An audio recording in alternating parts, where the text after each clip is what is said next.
के भीतर आए, गही कर म्यान मुकुट कर वाला, कीन बिकर कुंतल जरा। अनोमा नदी के घाट पर भगवान उतरे और उतर करके उन्होंने अपने गही कर म्यान, अपनी तलवार को बाहर निकाल के हाथ में लिया और सुंदर सुंदर से जो राजकुमार के केस थे उन केसों को भगवान ने काट डाला। उन बालों को जब भगवान ने काट डाला और आकाश की ओर उछाल दिया, जो सुंदर से भगवान के केस थे उन बालों को भगवान ने काट करके फेंक दिया। राजकुमार के वस्त्र आभूषण भगवान पहने हुए थे, वो आभूषणों को भगवान ने उतारा और उतार के एक पोटली में बना करके वो राजसी वस्त्र और आभूषण अपने मित्र छंदक को दे दिए। जब भगवान ने अपने मित्र छंदक को, सेवक मंत्री को वस्त्र और आभूषण गहाए, मंत्री ने हाथ जोड़ के निवेदन किया, कहा राजकुमार जी कृपा करके ये समझाएं कि आप कहां जा रहे हैं। भगवान ने बताया, मित्र आप चिंता ना करें, मैं संसार में श्रेष्ठ सिद्धि प्राप्त करने के लिए जा रहा हूं, मेरे प्रश्नों का उत्तर ढूंढने के लिए जा रहा हूं कि क्या संसार में जो दुख है उससे बचने का कोई रास्ता है, मैं वो रास्ता खोजने के लिए जा रहा हूं। चंदक कहने लगा, राजकुमार जी तो आप वापस घर नहीं जाएंगे? राजकुमार ने कहा नहीं मित्र, आप ये आभूषण ले जाओ और अकेले ही लौट जाओ। चंदक की आंखों में आंसू आ जाते हैं, कहने लगे हे भगवान कैसी बातें कर रहे हैं। राजमहल से जब हम आए थे तो हम और आप दोनों लोग और हमारा कंथक भी साथ आया था, और आज मैं अकेला कैसे चला जाऊं। बंधु वो मंत्री जी कहने लगे,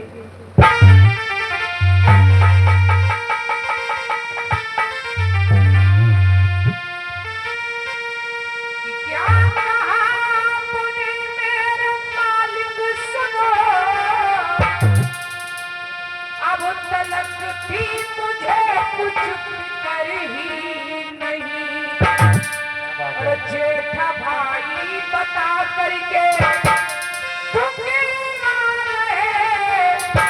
ऐसी लाना जुबा पर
सिवा तो कोई दिखाई नहीं दे रहा है।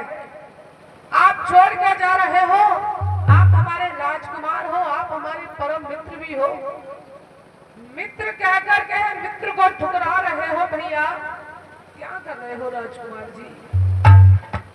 छंदक की आंखों में आंसू हैं और बंधुओं सिसक करके कहने लगे कि ऐसा कठोर आदेश ना दो राजकुमार जी, आप हमारे साथ वापस चलो। महाराज पूछेंगे अरे भाई बेटा कहाँ जवाब दूंगा कि आपके बेटे को मैंने राजमहल से बाहर निकाला है। क्या कहूंगा मैं? भगवान ने कहा कोई बात नहीं मित्र, आप अपने आप को दोषी न बनाओ, आप दोषी नहीं हो, मैं अपनी इच्छा से आपको लेकर के आया हूँ, आप सेवक हो, मैंने जो आदेश दिया आपने वो पालन किया, आप दोषी नहीं हैं, आप महाराज की नजर में दोषी नहीं बनेंगे। अब तो बंधुओं वो वस्त्र और आभूषण लेकर के कंथक और छंदक उस नदी के घाट से नीचे उतरने लगे। वो घोड़ा वो कंथक अपने पांव जमा गया और भगवान को देख रहा, उसकी आंखों से आंसू बह रहे हैं, घोड़े के मुंह से झाग निकल रहा है, आंखों से गरम गरम आंसू निकल रहे हैं। भगवान ने कंथक के सिर पर हाथ फिराया, कहा मित्र राजमहल में जाओ, युवरानी गोपा तुम्हारी बहुत सेवा करेगी और ये हमारा मित्र छंदक है, जितना ख्याल मैं रखता था उतना ही ख्याल हमारा मित्र रखेगा, जाओ।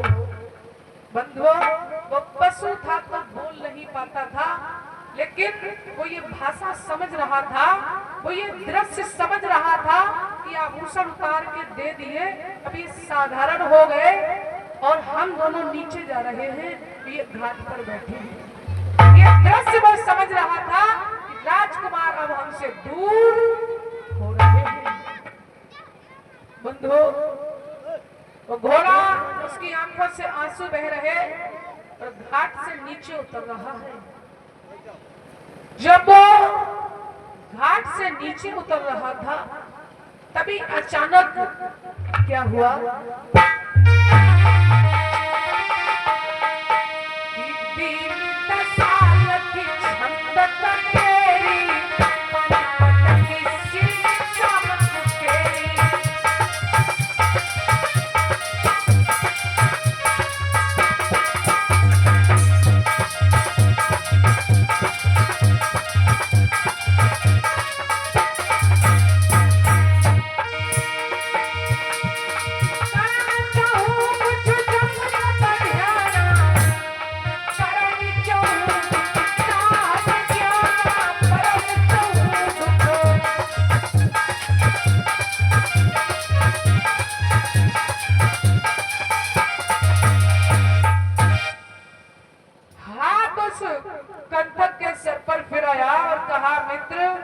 जाइए वापस हो जाइए। छंदक के साथ में घोड़ा नीचे उतर रहा था, अचानक उस घोड़े का पैर फिसल गया और वो उस घाट से जब पांव फिसला तो वो कंतक लड़खड़ाते हुए नीचे आकर के गिरा और उसका सिर एक चट्टान से लग जाता है। जब चट्टान से उस घोड़े का सिर लगा तो बंधुओं वहीं पर उस घोड़े का प्राणांत हो जाता है। वो कंथक संसार से हमेशा हमेशा के लिए विदा। बोलिए भगवान बुद्ध की। संसार से हमेशा हमेशा के लिए कंथक विदा हो गया। अब छंदक का दुख दूना हो जाता है। राजमहल से 3 लोग आए थे और छंदक अकेले बचे हैं, अकेले जाना पड़ेगा। बंधुओं धीरे धीरे चलते चलते चलते चलते छंदक चले आ रहे हैं, रो रहे हैं, सिसक रहे हैं, बिलक रहे हैं और चलते चलते राजमहल में आ जाते हैं। जब राजमहल में आए बंधुओं अब तो उन्होंने वो वस्त्र और आभूषण लाकर के महाराज के सामने रखे। आंखों से आंसू बह रहे हैं और कहने लगे महाराज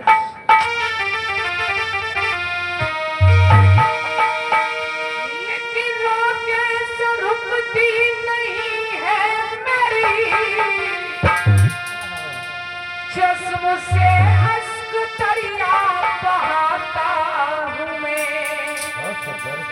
हर तरह से करी बीती आपसे, अब तो पत्थर कलेजा बनाता हूँ हर तरह से करी।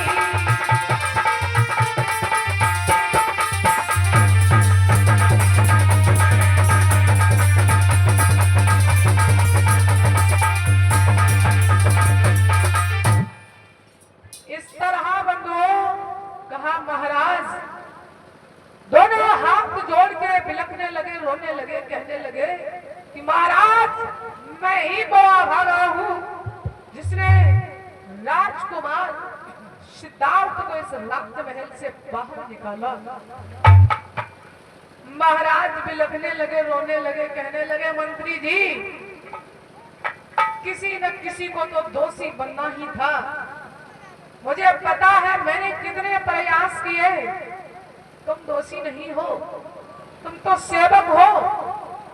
मैं कहता तो भी तुम आज्ञा का पालन करते हो, मेरा बेटा राजकुमार कहता है तो भी तुम आज्ञा का पालन करते हो, लेकिन नियति को कुछ अलग ही मंजूर था। महाराज शुद्धोधन बिलखने लगे, कहने लगे लाला आज बुढ़ापे पर आकर के तुमने धोखा दिया और मैं नहीं जानता था कि मेरे साथ ऐसा होगा। बड़े व्याकुल हैं।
कहने लगे लाला तुमने जो करना चाहा वही किया, इस बूढ़े पिता की ओर नहीं देखा, ये नहीं सोचा कि तुम्हारे बिना हम सबका क्या होगा। बंधुओं अब तो धीरे धीरे सुबह हो जाता है और जब सुबह हुआ तो उधर गोपा जागी।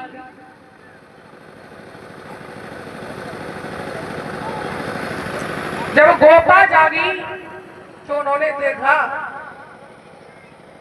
कि उनके प्रीतम का पलंग खाली है। गोपा जिस पलंग पर सो रही थी उस पर नन्हा सा सुकुमार सो रहा था और पास के पलंग को उन्होंने देखा जो उनके प्रीतम का पलंग था वो खाली है। प्रीतम का पलंग खाली देख करके गोपा समझ गई कि हो सकता है हमारे प्रीतम ये राजमहल छोड़ करके कहीं चले गए हो, बैरागी बन गए हो। बंधुओं, नन्हे से सुकुमार को 7 दिन के बेटे को गोपा ने हृदय से लगाया और हृदय से लगा करके चल देती है। जब हृदय से लगा करके चल पड़ी तो मैया गौतमी के पास पहुंच जाती है। जब मैया गौतमी के पास में गोपा पहुंची तो बंधुओं, बहू की आंखों में आंसू हैं। गोपा सोच रही है कि भगवान ने मुझे इस लायक भी नहीं समझा कि मुझे जगा देते। अरे मैं उन्हें रोकती नहीं,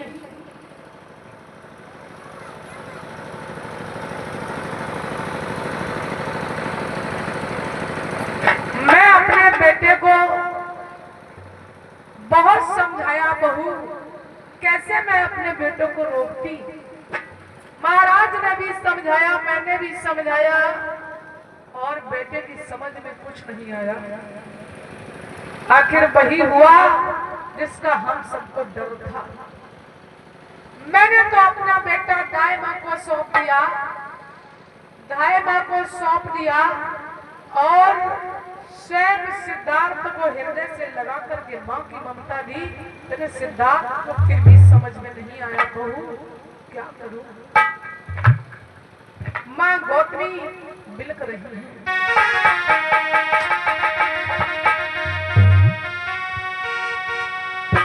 कुमारी कलेजा हिल गया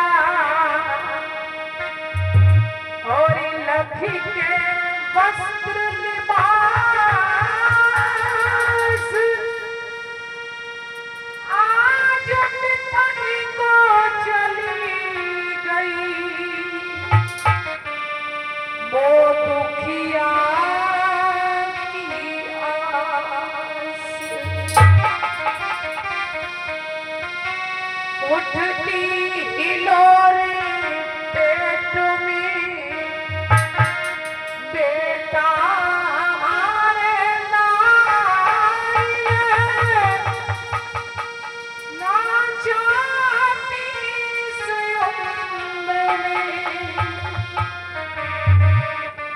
बेटा को ये दुख आए।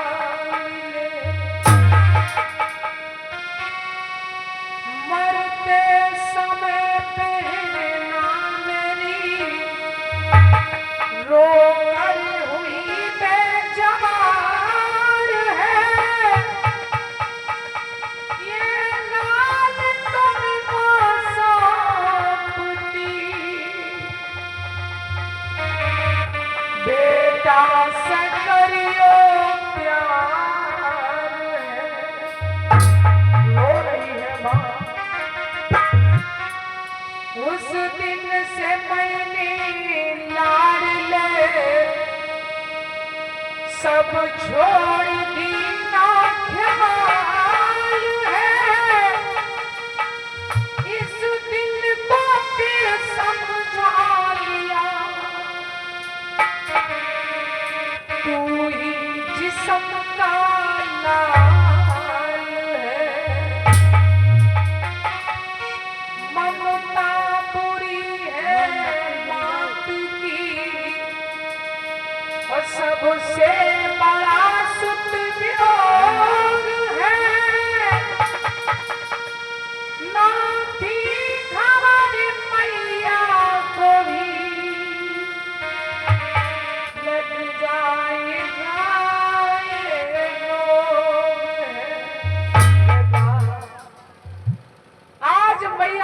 पूरा जीवन माँ गौतमी याद करने लगी और कहने लगी, लाला तुझे कलेजे से लगा करके माँ की ममता दी और फिर भी तूने कोई तरस नहीं किया, कुछ नहीं समझा बेटा।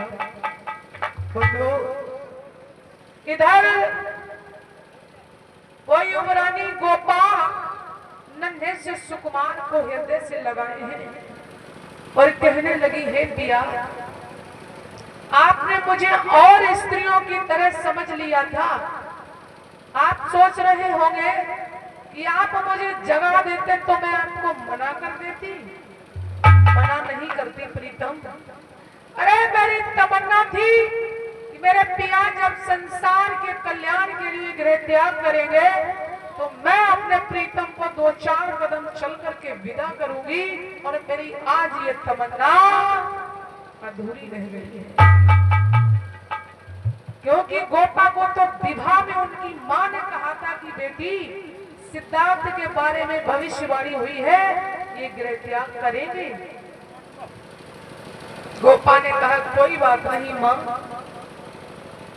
चंदन जैसे व्यक्ति का थोड़ा सा स्पर्श मिल जाए, मैं उसकी यादों के सहारे जीवन जी लूंगी, लेकिन देवदत्त जैसा कुटिल सर्प मैं जिंदगी भर उसके साथ नहीं रहूंगी भैया।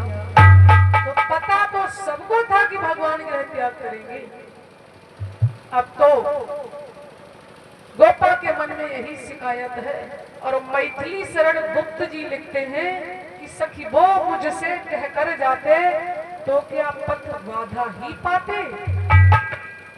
एक बात तो कह देते, पथ बाधा नहीं बनती और मैं उनका सहयोग देती। यही शिकायत गोपा के मन में है। बोली